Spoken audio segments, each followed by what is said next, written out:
Muhammad Yakub, pembuat makanan lemang di Kuta Alam, Banda Aceh, saban Ramadan dia selalu menjual lemang sebagai menu berbuka puasa. Setiap hari 250 bambu lemang habis terjual. Satu bambu lemang dijual 50 hingga 100 ribu rupiah.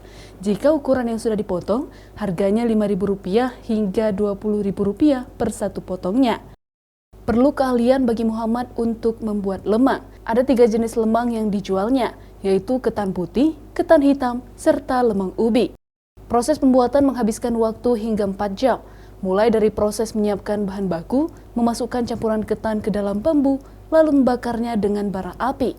Kalau potong bambu 250 bambu. Kalau berasnya sampai 60, 7 kilo, 7 bambu. Jadi jumlahnya 100 kilo, tambah ubi 20 kilo.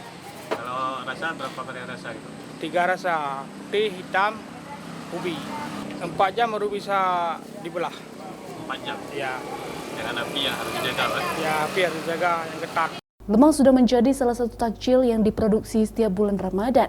Makanan khas untuk berbuka puasa ini paling diminati oleh warga kota Banda Aceh. Tak lengkap rasanya jika berbuka puasa tanpa lemang. Syahril, Kompas TV, Banda Aceh.